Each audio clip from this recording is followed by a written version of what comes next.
السلام علیکم ناظرین، میں ہوں آپ کا میزبان عبداللہ شیریں ہوں۔ اس وقت میں تحصیل چرباغ کے علاقہ گلی باغ میں موجود ہوں۔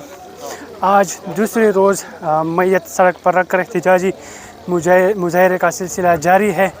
آپ کو دکھاتے ہیں وہاں کے جو حالات ہے، ان لوگوں کی کیا ڈیمانڈ ہے اور یہ احتجاجی دھرنا کس وقت تک جاری رہے گا۔ تو میرے ساتھ رہی ہے، چونکہ کالام اور منگورا شاہراہوں نے ہر قسم ٹرپنگ کے لیے بند کر دیا گیا ہے۔ لوگوں کو مشکلات بھی ہے، لیکن امن و امان کے حوالے سے آواز اٹھانا ان کا حق بھی ہے۔ تو ساتھ رہیے، آپ کو دکھاتے ہیں۔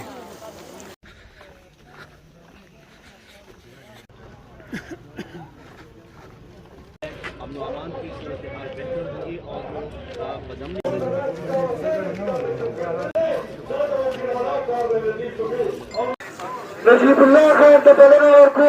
میرا نام علی شاہ خان اور پیشہ میرا وکالت ہے۔ اب اس مسئلے کے بارے میں میرا یہ عرض ہے کہ یہ ختم ہونے والا نہیں ہے، یہ انتہائی ظلم ہے، زیادتی ہے۔ سوات میں حالات ٹھیک ہو گئے تھے، ٹورزم بھی امپروو ہوا تھا، لوگوں نے سکھ کا سانس لیا تھا، لیکن اس کے بعد دوبارہ جو لوگ اس کو خراب کرنا چاہتے ہیں، یہ معاملات کرتے ہیں، وہ پھر دوبارہ نمودار ہوئے، جس روپ میں بھی ہو نمودار ہوئے۔ ابھی بے گناہ لوگوں کو قتل کر رہے ہیں۔ تو میرا عرض یہ ہے سب سوات کے لوگوں سے، ملاکنڈ ڈویژن کے لوگوں سے، کہ وہ نکل کر روڈوں پر آئے اور اپنا معاملہ خود سنبھالے۔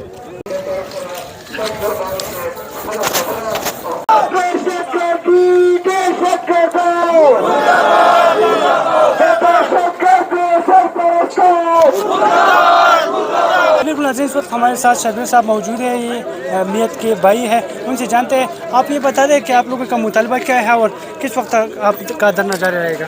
جی، سب سے پہلے تو آپ کا شکریہ کوریج دینے کے لیے۔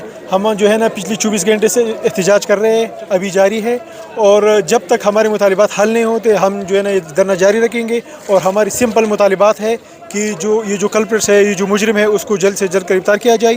دوسری جو ہے نا امن امان کی صورتحال سے سوات میں جو بد امنی ہے، اس کی جلد سے جلد خاتمہ۔ تیسری ہمارا جو مطالبہ ہے وہ ہے ہمارے جو اس کی جو بچیاں ہے، ایک بیٹی ہے 4 سال کی 6 سال کی، اس کے لیے جو ہے نا اسٹیٹ کی جو ہے نا وہ کفالت۔ دوسرا یہ بتا رہے کہ آپ لوگوں کی کوئی پرانی دشمنی ہے یا کس طرح واقعات ہے؟ لوگ کہتے ہیں کہ پرانی دشمنی میں اس کی جو ہے نا موت ہوئی ہے۔ نہیں جی، یہ بالکل سراسر غلط بات ہے۔ یہ ڈی پی او کی پیج سے جو شیئر ہوا ہے، وہ لوگوں کا جو ہے نا وہ بہت جب اسکول نیوز آ گئی کہ یار اسکول پہ حملہ ہوا ہے، تو اس کو جو ہے نا لوگ بہت ہائی لیول پہ جو ہے نا ہائی لائٹ کر رہے تھے، تو اس لیے اس نے جو ہے نا لوگوں کو جو ہے نا ڈسپرس کرنے کے لیے، اس کی جو توجہ ہے وہ ہٹانے کے لیے یہ اسٹیٹمنٹ دی ہے۔ ہماری کسی کے ساتھ کوئی دشمنی نہیں ہے، اور ہماری جو پولیس ہے، جو ایس پیز ہے، وہ سب آ گئے۔ ہم نے کہا کہ آپ انویسٹیگیشن کر لیں، اگر ہماری کوئی ایف آئی آر ہے کسی پہ، ہماری کسی کے ساتھ کوئی دشمنی نہیں ہے۔ یہ صرف دہشت گردی کا واقعہ ہے جس کو کوئی اور رنگ دے رہا ہے۔ اور کل سے یہ دھرنا جو ہے جاری ہے، اور یہ مطالبہ یہ لواحقین کر رہے ہیں حکومت سے کہ ہمارا جو شہید ہے، ان کی جو نامعلوم ہے، وہ ان عوام کے ساتھ کٹہرے پہ لایا جائے۔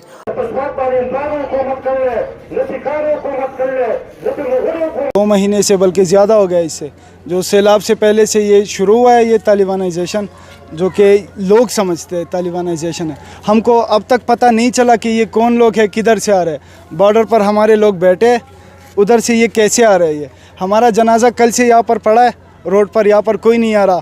جو سلیکٹڈ حکومت ہے، ہمارے ایم پی ایز ہے، سی ایم بھی ہمارے سوات کے، اور یہ ہمارے لیے شرم کی بات ہے کہ وہ اب تک اس پر کوئی بات نہیں کر رہا۔ ہم پرامن احتجاج کر رہے ہیں یہاں پر، مگر ہم نے کل بھی یہ بتا دیا کہ پرامن احتجاج ہمارا ایک حد تک ہوگا، کیونکہ سوات کے لوگ اپنے حق کے لیے لڑنا جانتے ہیں۔ تو ہم یہی چاہتے ہیں کہ حکومت ہمارا ساتھ دے، ہمارے ساتھ ان کے لیے آواز اٹھا دے، کیونکہ یہ آج ان کے بچے، کل ہمارے بچے بھی ہیں۔ دیکھا ہوگا 2008 2009 2010 میں ہم نے اپنے گھروں کو چھوڑ دیا تھا، ہم گئے تھے باہر، ہم نے وہ ذلالت دیکھی ہے۔ ہمارے عورتیں بچوں کو کھینچ کر لے جا رہے تھے اپنے ساتھ، اور بھاگ رہے تھے روڈوں پر، ہم دیکھ رہے تھے انہیں، ہمیں اس کا احساس ہے۔ لوگ کہتے ہیں یہ روڈوں پر آ کے بیٹھے ہیں، بھائی ہم روڈوں پر اس لیے بیٹھے کیونکہ ہمیں احساس ہے کہ ہم گھر چھوڑیں گے، اور گھر چھوڑنا کیا ہوتا ہے۔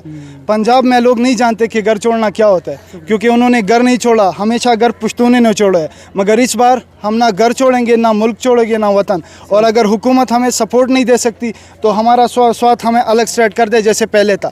ہم